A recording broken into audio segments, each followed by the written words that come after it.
Patricia will never forget his first head coaching victory. It came here at Ford Field against his old club.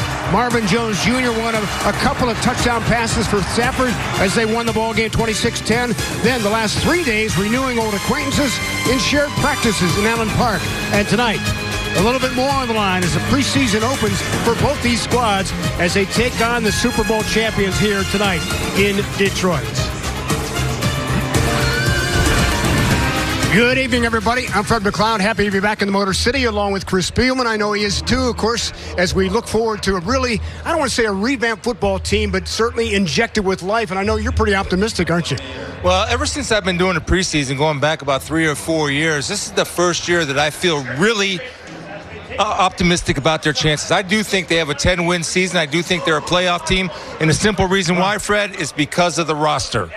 Let's start with the offense. You take first that guy, a healthy Marvin Jones Jr., a great red zone threat, deep threat, a #1 wide receiver.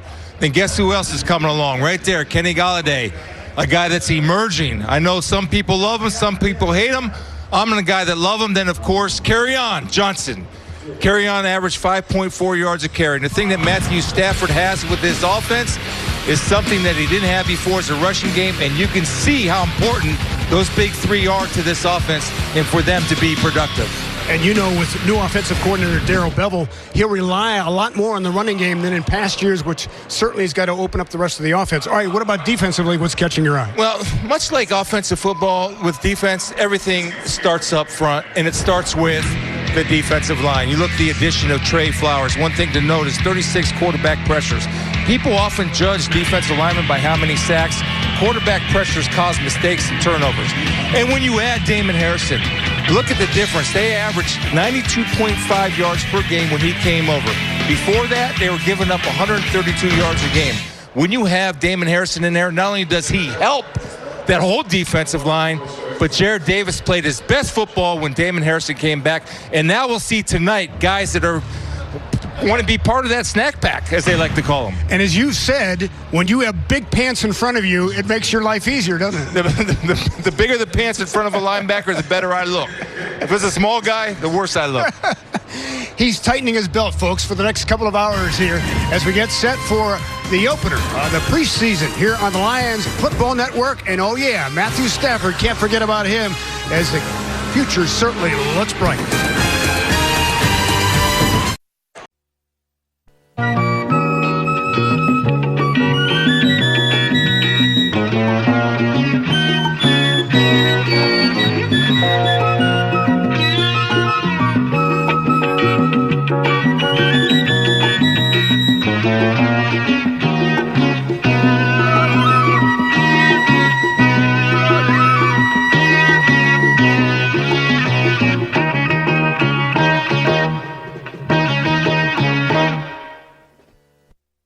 Second and 14.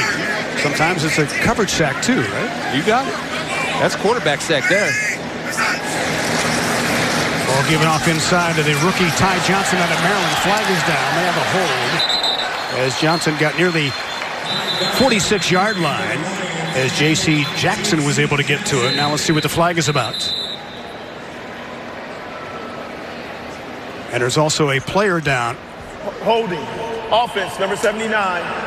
10-yard penalty from the previous spot. Replay, second down. Thanks, Fred. A big topic for this game was how Matt Patricia would operate with his lower leg injury that he has. You can see he is actually operating it from high atop a Gatorade container. He's been driving around practice on an ATV this week. He's had a better vantage point from there. He's been able to zoom in and out of huddles. But today for the game, what has actually worked.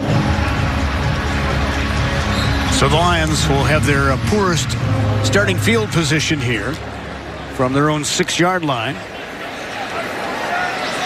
Fails the quarterback. And Tom Savage played the first 2 series, then left the ball game. Still waiting for an update on his physical condition. Ball given off to Ty Johnson, the rookie. Gets some running room to the outside, showing some of that speed and a late hit. So they'll tack on some additional yardage here. Juwan Williams with that tackle. So when you're a guy that averages 7.6 yards per carry in college football, the one thing that you know you have is speed, right? Ty Johnson brings speed to this running back rotation. At the end of the play, personal foul, unnecessary roughness, defense, number 33. 15-yard penalty added to the end of the run, automatic first down. The other thing you look for in young running backs is patience, vision, and cutback. You see the jump cut right there? Yep. That's beautiful. Planted that right foot.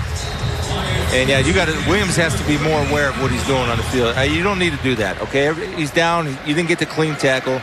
You don't need to throw him down and be a tough guy when the ball's out of bounds. But that's Ty Johnson. That's the one element that he's going to bring to this backfield. 32-yard gain, 17 on the carry, 15 on the penalty. As Johnson trying to muscle his way, gets to the 40-yard line. Not much else there. Let's go down to Torrey Petrie. Well, with the Patriots in town, a lot of people have focused on the fact that Kyle Van Noy is back and how the Lions sent him to the Patriots, and he ended up being more successful there. But don't forget, he was successful there because New England knew what to do with him.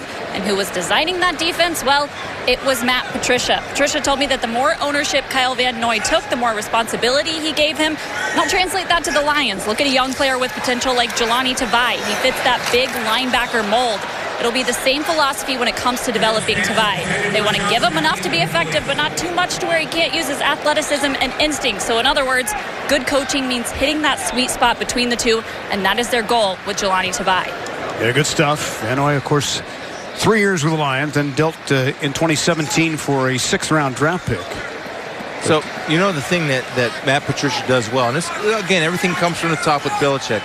With their linebackers, they love to identify guys that are versatile. So guys can play inside, outside, they can drop, they can pass rush, and they exploit what they do best.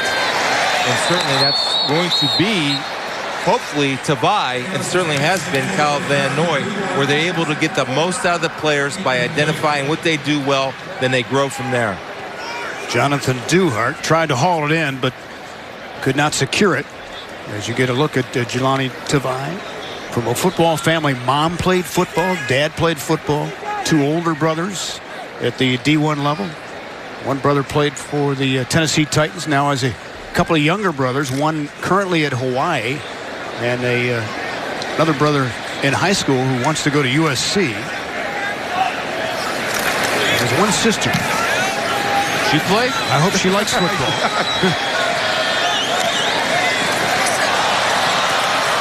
Gunnar Olszewski fielding that punt and getting out near the 20-yard line. Patriots football when we come back to Ford Field.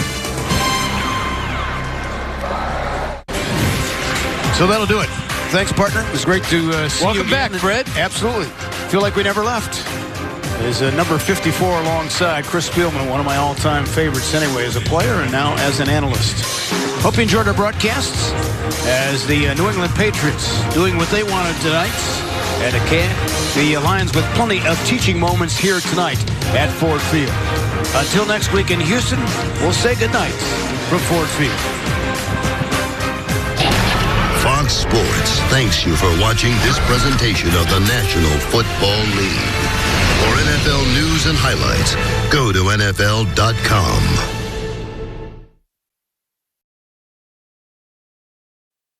We've got to be able to bounce back from that, and it's something we just got to work on. Do you think, did you guys feel like you might have performed better? I mean, is this a little disappointing considering how hard you guys have worked in camp and some of the progress you guys have made in the days that you guys have been working with the Pats?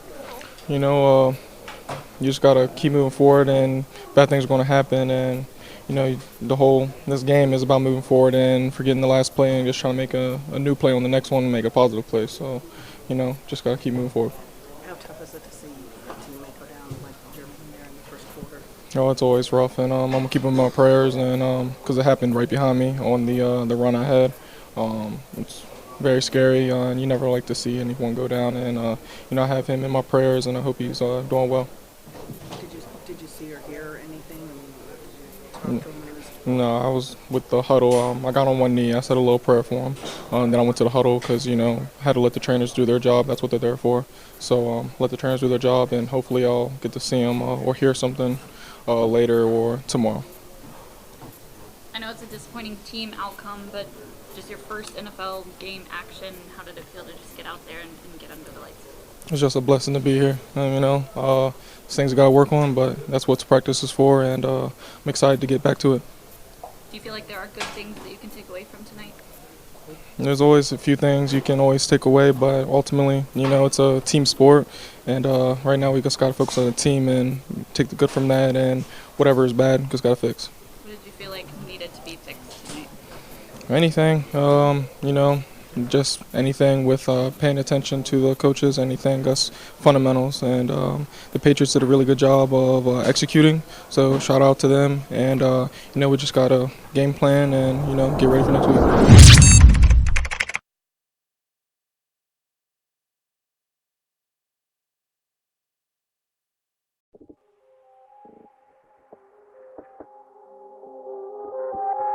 They lit the fires under our feet, chased us into the hills. Oh, they let the wolves off of the leash. Should've finished the kill. We got ashes on our shoes and an outcast attitude. And we're all immune, 'cause we know the truth is viral. We might be the outsiders, but the in crowd is so out right now. And we might be the outsiders, but the in crowd is so out right now.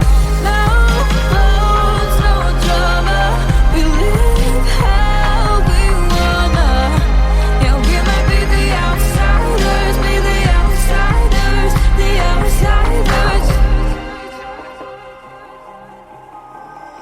We sat in tents up on the fringe, with our backs to the cool now. Hand in our heads, we fit right in, 'cause they gave us the fuel. We got ashes on our shoes and an outcast attitude.